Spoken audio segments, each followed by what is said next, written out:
Hi, everybody. Dr. Nick here. I just finished recording another episode of The Hospitality Spirit. My guest today was Jay Westbrook. Jay is an aspiring brewer born and bred in Chicago.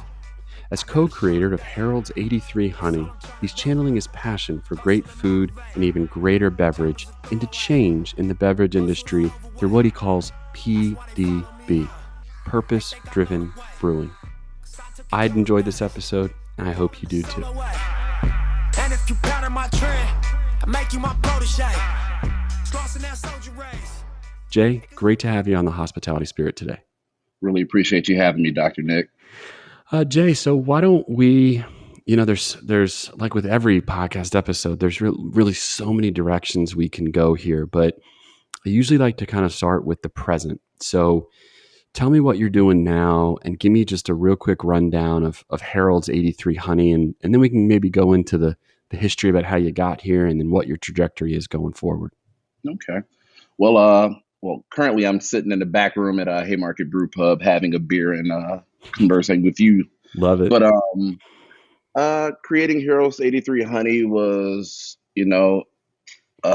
something that, a mutual friend linked myself and the Haymarket team into doing, a person that was very aware of my goals and my aspirations and knew that Haymarket wanted to do something to spotlight the lack of diversity and inclusion, not just in the beverage industry, but in the service industry as a whole.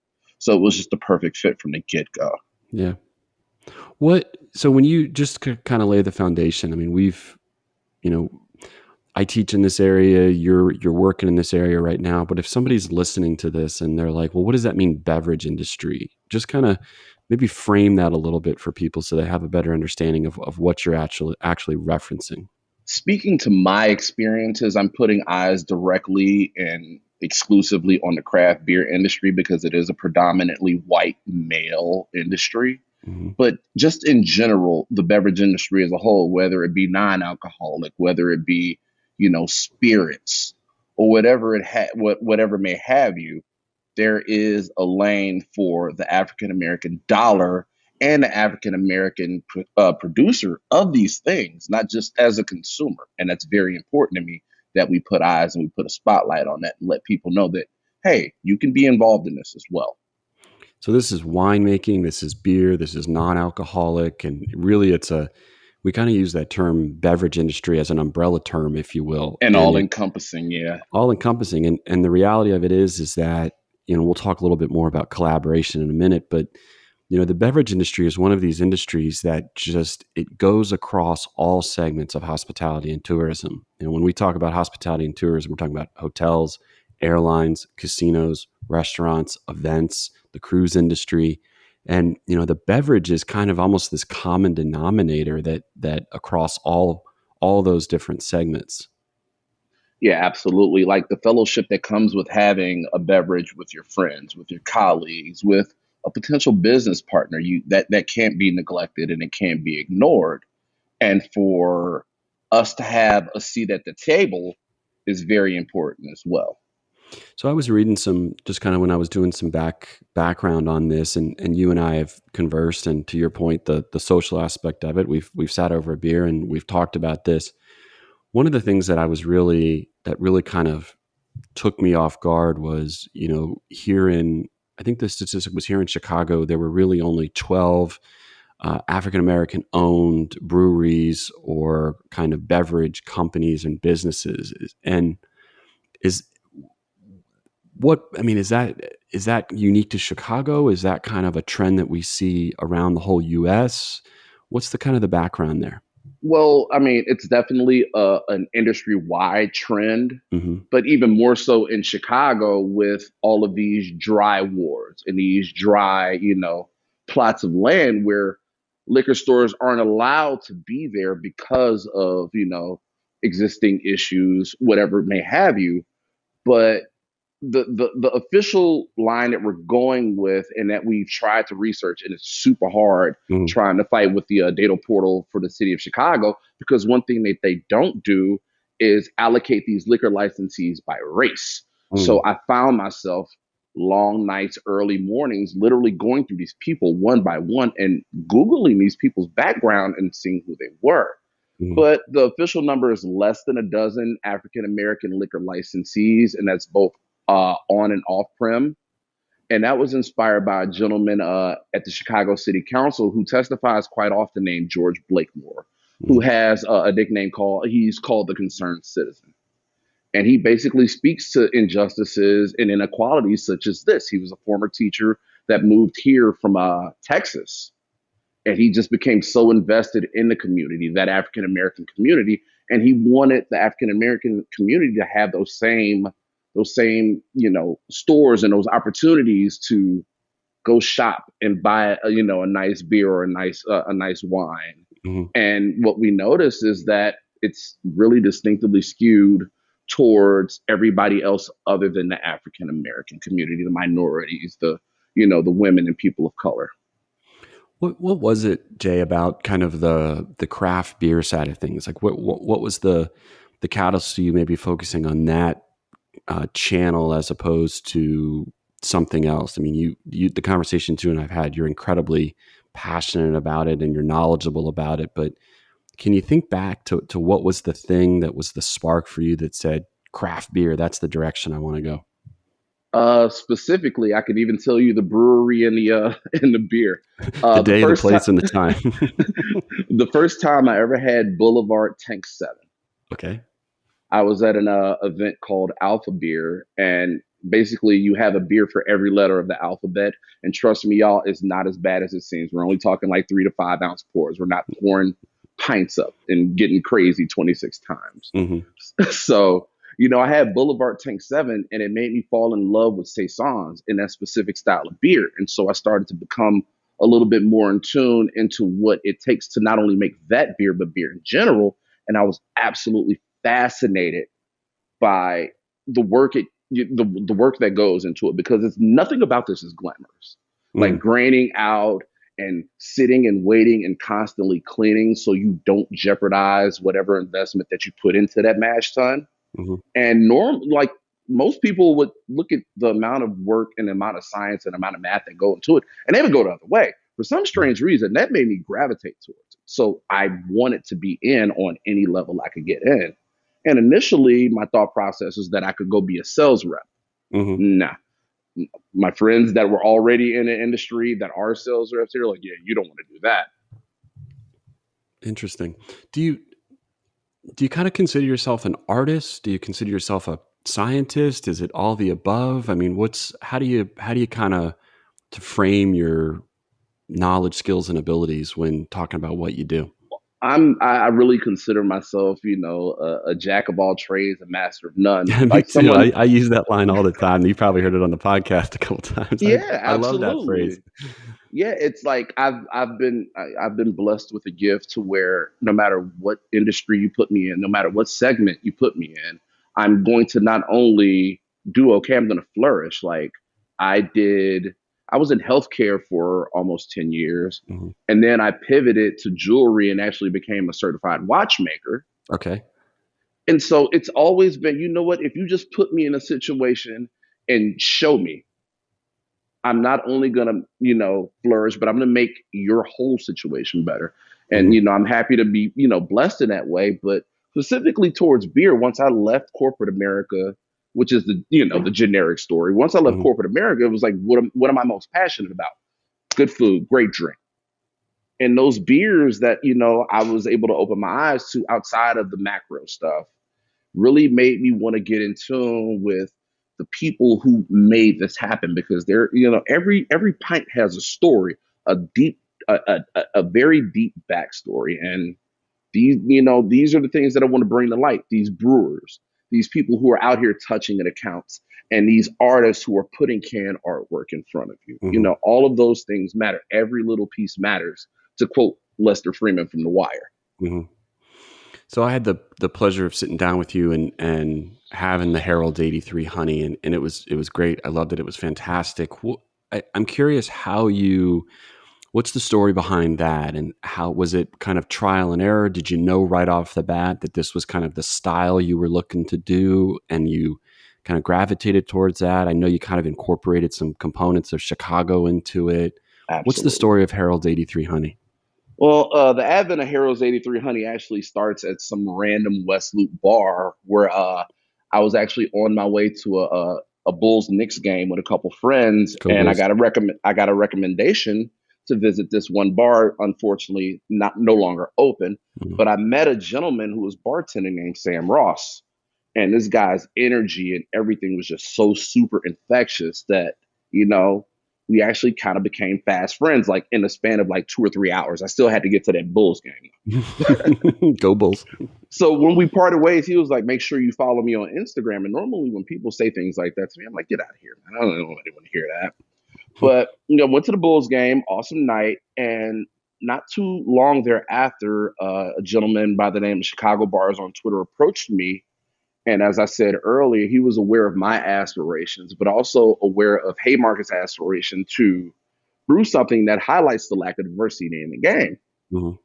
So when they put us in the same room together, my brain immediately pivoted to Sam. It just my brain went straight to Sam because I actually followed him on Instagram, and I saw that he was doing some brewing, and I saw that's where he wanted to be as well. And the project in and of itself is all about pulling up. So if I can make that initial, you know what, I'm going to reach up and grab somebody who wants the same thing that I want. And when we brought him in, the magic happened. He came to us with the idea to spotlight B Love over in North Lawndale. They're a subsidiary of the Sweet Beginnings Okay. and the North Lawndale Employment Network. Mm.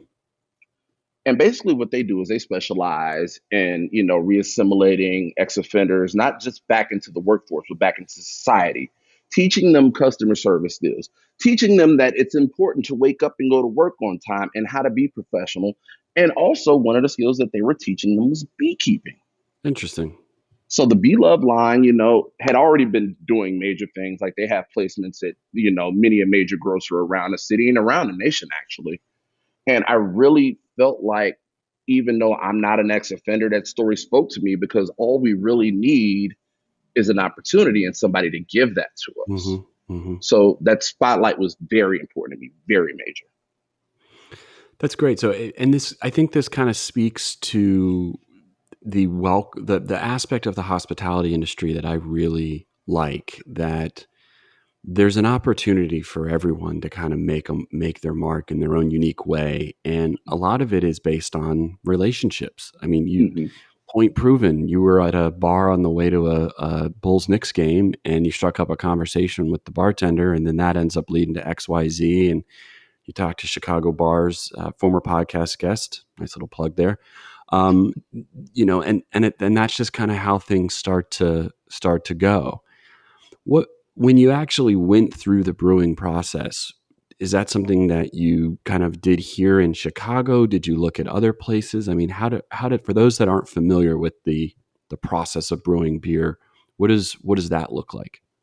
Well, lucky enough, I was able to lock in with the team from Haymarket, and they Hmm. have a brew pub over on Randolph and Halstead that I'm sitting in the back of right now.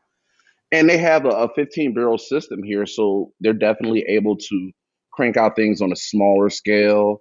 And we're not talking packaging; we're talking about kegging out and maybe a light distribution situation.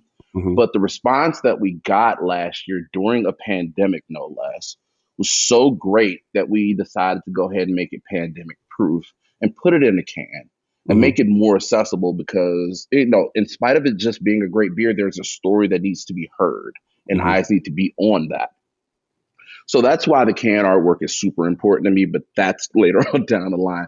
Sure. But so the second iteration of it, we actually moved over to the production facility over in Bridgman, Michigan, Hmm. about 85 miles outside of Chicago, Southwest Michigan, maybe an hour drive. You know what I'm saying? Hmm. So we went over there and, spent many a brew day, many a can day over there. And it's the beautiful product that you see here today. So we're actually working on round three. We're actually brewing out Friday. How much of that, congratulations, how much of that Thank you. is trial and error in the process? I mean, were you able to kind of narrow in pretty quickly that, you've got the honey and this is what you were looking for, and it's really just tweaking the recipe a little, or was there a lot of trial and error involved? There are a lot of dirty little secrets about brewing, and we can definitely spend another pod A talking whole about nother those. podcast. Yeah. But one of the biggest things is that you basically sit there and you work backwards. What do you It's mean? That's interesting. what do you want it to taste like? What do you want it to look Ah, like? okay. What do you want your mash bill to look like? What do you want your hop structure to look like? And then you work backwards mathematically in order to create these flavors, these tastes, these hues. Mm. And is that kind of just different ingredients? Is that the amount of time that it's sitting and it's processing? For those that have no idea about the brew making process. It absolutely is having an already ingrained knowledge of what this hop might do, Mm, how it might behave with this, with this wheat, with this barley, with these malted oats and all of that stuff. So it's just basically, knowing your stuff and being willing to fail. That there has to be, a willingness to, say, hey, I messed that up, but how do I make it better? Learn from mm, your mistakes. But, in a scale that Haymarket's doing it, it's literally, what, they have their processes perfected. And for me to basically take this on as an internship, it's just like, okay, cool. But not everyone has that luxury. So it's definitely a work backwards from what you want it to be when it's in that pint glass, mhm, all the way down to you basically making your concoction, your oatmeal in the mash tun per se. mhm. And then once you've kind of got the product, Jay Westbrook is now the brand. I mean, now you've got to go out there and you've got to market it, you've got to sell it and distribute it, you've got to manage all the social media for it. I mean, you're kind of a one man show here. You are Harold's Honey 83 Honey by all intents and purposes, right? It's a lot, and it's what I signed up for, so you'll never hear me complain about it. We Like need an in the intern. sense We need where to I'm get you some. We serious. need to get you some interns. Pretty pleased with sugar on top, if only to run a social media. We can But make that happen. just carrying a brand and being a brand is basically what I signed up for. Now I didn't have any idea that it would happen my first time out. I thought there was going to be a little bit of workup, a lot of bit of workup, to be completely honest about it. Mhm. And it happened on the first time, and so it was a weird kind of dichotomy in the sense that I have to remind myself that every beer is not going to be Harold's 83 Honey. It's not going to have the level of exposure. It's not going to have the level of distribution. So I keep having to tell myself that, hey, it's your first beer, but it's not always going to play like this. Mhm. How much difference is there? So you did the first one and now you're on the second round and you said you're getting ready to release the third. How Mm-hmm. much variation is there between, I mean, can you, in your informed palate now, can you say, well, that's a first round versus second round just by tasting it? Or Oh, is there a lot of absolutely. consistency? Well, I mean, the holy grail for any brewer is consistency. This is why Budweiser is Budweiser, High Life is High Life, Coors is Coors, because they've gotten that consistency down to literally a T. For a Mhm. craft brewer, it doesn't really work like that. There are going to be differentiations and variations with every brew because, I mean, truth be told, let's talk about Harold's 83 Honey specifically to this point. The first iteration, in my opinion, we took the honey and we put it straight into the fermenter. Mhm. We didn't heat it to temp or anything. And in my opinion, that created for a more viscous beer, a heavier beer, even though it was a 5.3% and still is. It was a hardcore 5.3. Like after three of those, you're like, okay, I might need to take a walk really quick. Let me get a water and then let me just Exactly. refocus. Because of the residual sugars that were retained the first time around, Mhm. which is something I didn't want, but it still turned out to be a darn good beer. Second time around, we had more honey, obviously, because we're brewing on double the scale. But what we did, because we didn't want to risk, their production facility, we basically pasteurized the honey, Mhm. which changed the viscosity of the honey. And so when we shot it into the ferment this time around, it created this just magical beast of a beer where the gravity is higher, where the Mm. carbonation is higher. Those residual sugars from the first time around gone, and now you just get those floral notes from the honey, though, heavy with the lavender and things like that. And that's what we wanted because people thought honey ale and thought they were just going to get a sugar bomb, which is Mhm. not what I wanted. I'm not a big sweets guy. Yeah. And I'm very adamant about not putting my name on something that I wouldn't indulge in myself personally. Yeah, you're the best can be the best salesman for something that you believe in. Yeah, I'm my own worst critic, I tell you that.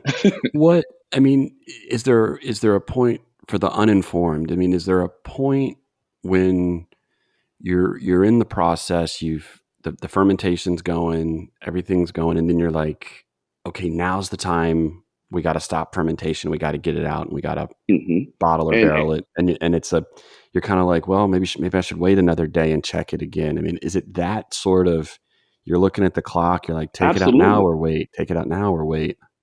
Absolutely. I mean, you play it by ear, but you also want the yeast to do what yeast does, and you want to have it at its optimum temp so that yeast is behaving wherever you want it to be overzealous or a little bit more relaxed in that Belgian style and just have that yeast beat in your face. But I think it comes from tasting a lot of wort, like that initial sugar water when you put the malt and the barley and the oats and all of that in the hot water and you spin it around in a mash tun. Like we drink a lot of bad beer in order to give you guys good beer. That'd be a great shirt. Um, what I mean, so are you in terms of time frame? So the moment you have pasteurized the honey and you drop it in during the fermentation, how long is that fermentation process taken? A fermentation process usually lasts about a week or About a week. so. So you're there every day checking it, and Well, not every day, but there is someone to keep eyes on it, someone who actually has a job of brewer, which is what again I'm aspiring to be. mhm.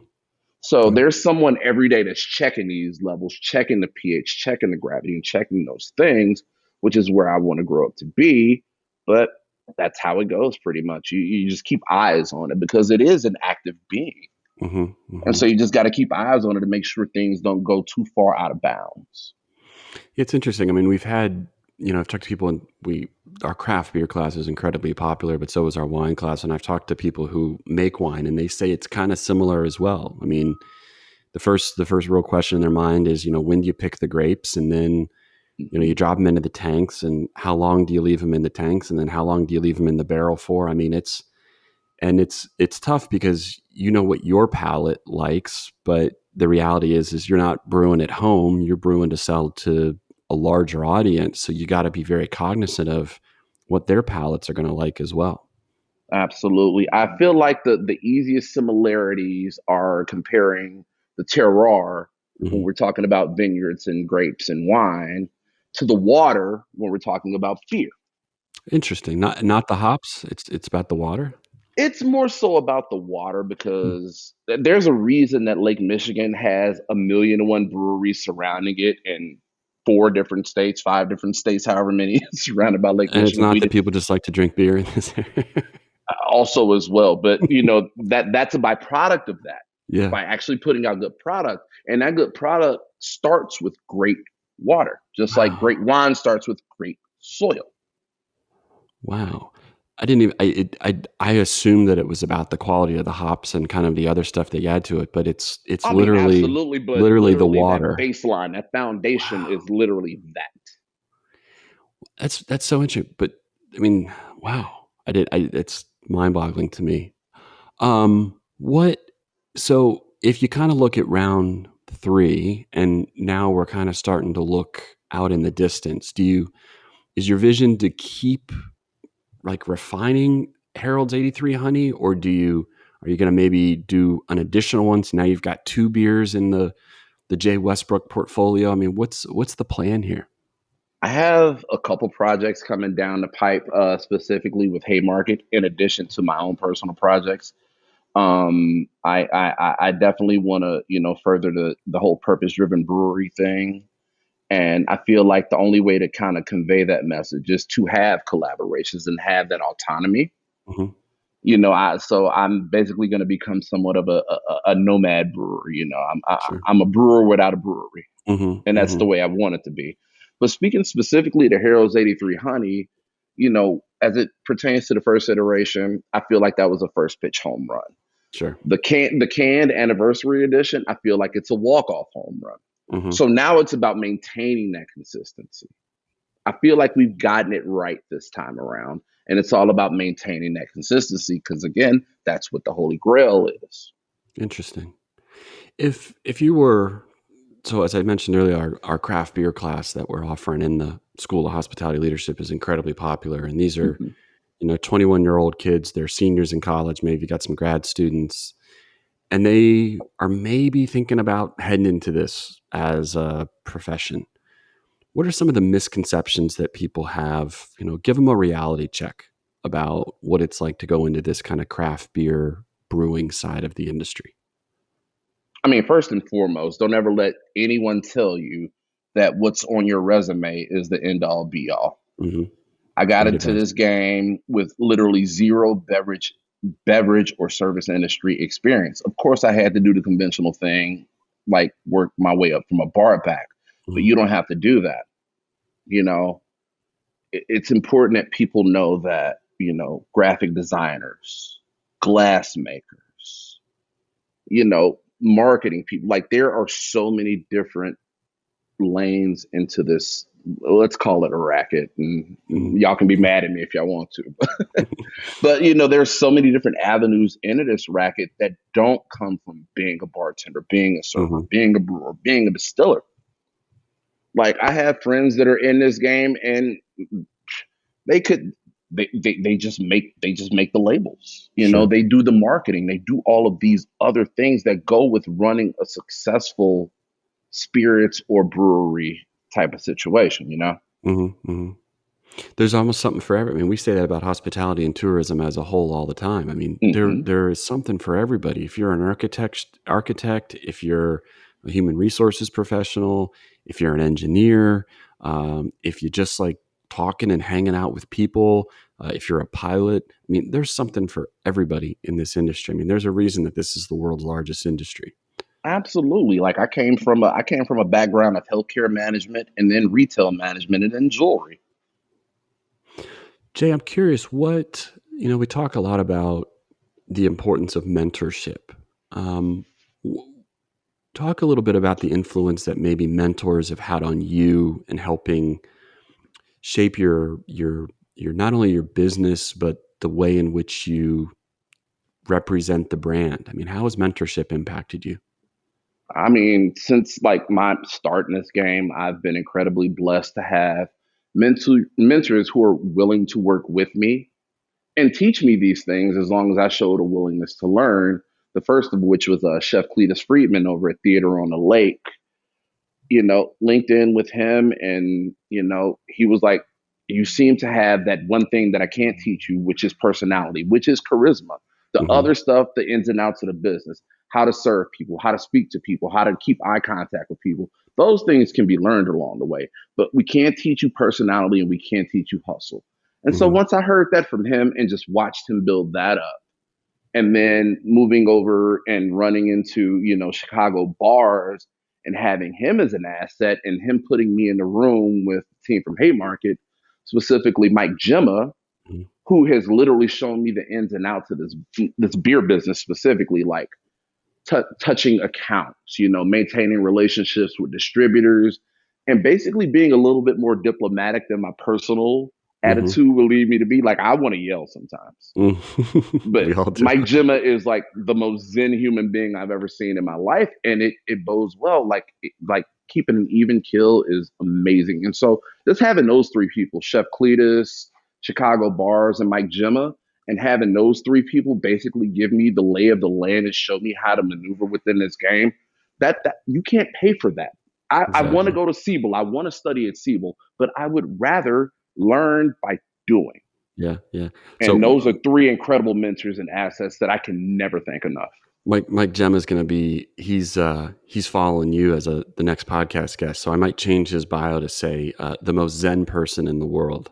It's insane. I don't know where he gets it from. I think it's growing up on the West Coast, but don't tell him I said that. There you go. um, kind of a final question here, Jay. You have a really really inspiring story, and I get so motivated when I talk to you. I'm just kind of curious what other advice you would give for someone that's listening to this that, maybe is thinking about a midlife career change. Maybe they're looking for just an inspirational story to put their hobby into reality. Maybe it's somebody young not knowing what they want to do with their career, and this might be an avenue for them. What's maybe one final piece of advice you'd pass on to them? Don't let anybody paint you into a corner, and never be afraid to jump out that window. Like, I had to jump out the window because of COVID, and it pushed me into where I felt like I should have been years ago. So take that chance. Don't ever hesitate to bet on yourself, because if you have that hustle and you have that bustle and you have the wherewithal within you and you believe in it, you have that passion, you can make this happen. Don't be afraid to. And yes, you're going to fall a couple times. We all do, which is why I'm 40 years old trying to break into the brewery. That's great. That's great advice, great wisdom, great insight, a great story. Jay Westbrook, thanks for being a guest on the Hospitality Spirit. Thanks for having me, Dr. Nick.